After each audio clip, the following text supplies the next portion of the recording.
जय हिंद। देखिए, पाकिस्तान के पंजाब में मियान वाली जो एयर बेस है, वहां पे जो आतंकवादी अटैक हुआ है, ऐसे अटैक पाकिस्तान में कई बार हो चुके हैं। इससे उसने कुछ नहीं सीखा। हालांकि ये अटैक जो हुआ है पंजाब प्रांत में हुआ है, पाकिस्तान का सबसे मतलब संपन्न प्रांत है वहां पे। और चाइना के जो बने हुए एयरक्राफ्ट थे उसको डैमेज किया गया। लगभग 3 से 4 एयरक्राफ्ट है जो उड़ने के कंडीशन में नहीं है। वैसे भी चाइना का थे, बिना हमला के भी वो उड़ने के कंडीशन में क्या होता है, बस एयर शो में काम आता है। कौन सी लड़ाई लड़ा आज तक चाइना का किसी जहाज ने वहां? तो लेकिन उसका पाकिस्तान का F-16 जहाज जो था ये बच गया। हालांकि इस आतंकवादी घटना में एयरबेस में हमला हो जाना, इससे भारत को भी सीखने की जरूरत है, क्योंकि भारत में भी एक बार पठानकोट में हो चुका है। यहाँ पर एयरबेस पे होता है क्या, तो technical area, non technical area, जहाँ इक्विपमेंट्स रखे होते हैं, जहाँ इस तरह के हैवी इक्विपमेंट होते हैं, जहाजे होते हैं, उनकी सिक्योरिटी देना बहुत ज़रूरी होता है। तो हम लोग को भी उससे कुछ सीखने की ज़रूरत है और सिक्योरिटी को बढ़ाने की ज़रूरत है। पाकिस्तान में F-16 जहाज उनकी वायुसेना का रीढ़ माना जाता है।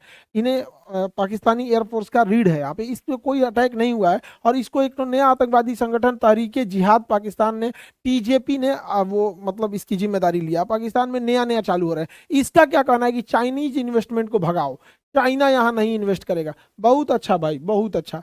आप नहीं हो भाई, तो तहरीके TTP वाले, हेलो, तहरीके पाकिस्तान, तहरीके जिहाद, बहुत अच्छा। चाइना को कह रहा है पाकिस्तान से भगाओ। चाइना पाकिस्तान को लूट रहा है, सड़कें बना रहा है, ये बना रहा है।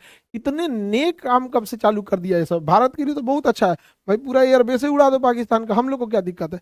हालांकि पाकिस्तान का सबसे खतरनाक लड़ाकू जहाज है F-16। 400 करोड़ का आता है ये F-16 जहाज यहाँ पर। 1987 की घटना है। सरगोदा एयरबेस था पाकिस्तान के पास यहाँ पे।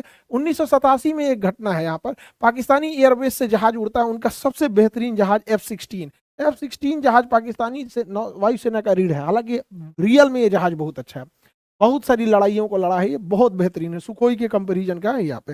बेहतरीन जहाज है। 400 करोड़ का जहाज था 1987 में।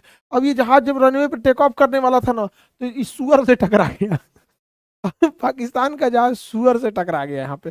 अब पूरा सुअर से टकराया, जहाज इतना डैमेज हो गया यहाँ पे कि इसके पायलट को इजेक्ट करना पड़ा। लेकिन बावजूद इसके स्क्वाड्रन लीडर फैज अमीर जो थे, उड़ा रहे थे, अनफॉर्चुनेटली वो बहुत ज्यादा जख्मी हो गए इस सुअर के वजह से, और उनका डेथ हो गया यहाँ पर। एक से एक तो कांड करता है। बताइए, एगो सुअर 400 करोड़ का जहाज डुबा दिया पाकिस्तान का। खैर, सुअर को भी पता है कहाँ झगड़ा करना चाहिए। आगे बढ़ते हैं। पाकिस्तान में ऐसी घटना है, पिछली बार भी, मतलब आज से 12-13 साल पहले की बात है, 2011 की। एग्जैक्ट 22 मई या 23 मई का डेट था, एग्जैक्ट मतलब एक आध दिन आगे पीछे हो सकता है। 2011 में यहाँ पाकिस्तान के कराची में मेहरान नेवल बेस था, नौसेना का अड्डा। वहां पर आतंकवादियों ने हमला कर दिया यहाँ पर। मतलब ओसामा बिन लादेन के जस्ट मरने के बाद, मतलब 20-25 दिन हुआ, 2 मई 2011 को शायद ओसामा बिन लादेन उसी के आसपास में एबटाबाद में हुआ था। तो आतंकवादियों ने बदला लेने के लिए पाकिस्तान के नेवल बेस पर हमला कर दिया यहाँ पर। और इस नेवल बेस पे भाई साहब, अरे पीछे देखो, पीछे जहाज तुम्हारा, ये जहाज है। ये बहुत ही खतरनाक 4 इंजन वाला जहाज था पाकिस्तान का, और ये सर्वेलेंस के लिए बहुत खतरनाक था। भारत के लिए सरदर्द बना हुआ था। ये सोच रहा उड़ता था, पूरा सर्वेलेंस कर लेता था, जहां तहां से ऊपर से पनडुब्बी वगैरह को सर्वेलेंस कर लेता था कि कहाँ कौन पनडुब्बी। भारत के लिए सरदर्द था। देखो बाबू, यह तुम्हारा जहाज यहाँ पे, ये तुम्हारा 4 इंजन है ना, 1 2 3 4, गया जहाज तुम्हारा, काम खत्म, मार के उड़ा दिया। भारत को टेंशन है खत्म यहाँ पे।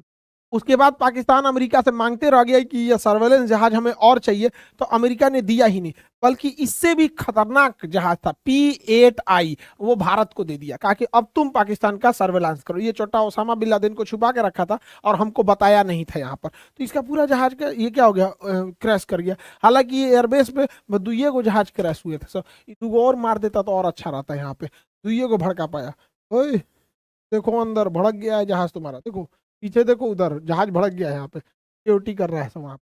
अब बेचारा पाकिस्तान, उसको ना कितना टुकड़ा किया जाएगा पाकिस्तान का, जैसे ये, अरे ये वाला नहीं जी, ये है पाकिस्तान। यहाँ पे गलती से हो गया, उसका भाई को भी चला गया यहाँ पे। देखिए, तहरीके जिहाद ये कह रहा है चाइना यहाँ नहीं आना चाहिए।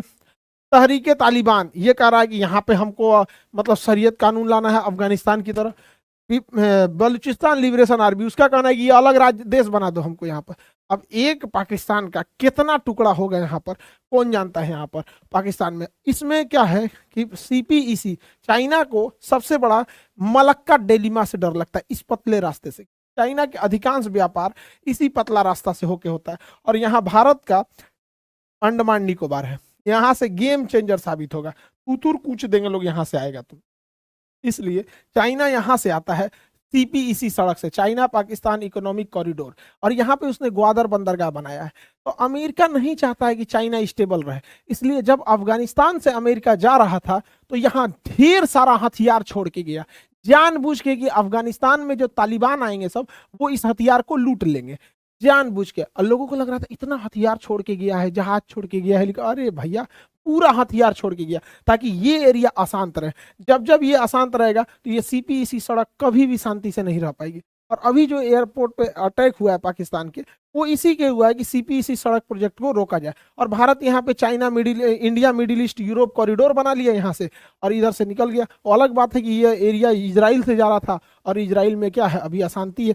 हालांकि इजराइल लगभग गाजा पट्टी पे मतलब आधा बांट चुका है गाजा पट्टी को, यहाँ पर इजराइल इस एरिया में, यहाँ पे तो ये एरिया से निकल गया यहाँ पे। तो चाइना का ओवरऑल ये जो सीपीईसी प्रोजेक्ट है ऑलरेडी डिले हो चुका है, और इसमें काफी घाटा लग चुका है पाकिस्तान को। उधर रसिया भी देख रहा है कि अमेरिका जो है वो इजराइल और हमास के बीच में ज्यादा इंगेज हो गया है, और यूक्रेन पे उसका ध्यान हट गया है। इसलिए अब रसिया यूक्रेन पे बड़ा तेजी से हमला करने जा रहा है, जिस वजह से वो अपने बेचे गए हेलीकॉप्टर्स को वापस मांग रहा है कि भैया कुछ पैसे ले लो, वापस दे दो। और इसी क्रम में उसने अपने एक अटैक हेलीकॉप्टर जिसका नाम था MI-35 मिग MI-35, ये बहुत ही बेहतरीन और अटैक हेलीकॉप्टर था ट्विन इंजन का, और ये पाकिस्तान को बेचा था। भारत उस समय काफी इसका विरोध व्यक्त किया था कि पाकिस्तान को ये अटैक हेलीकॉप्टर नहीं दिया जाए।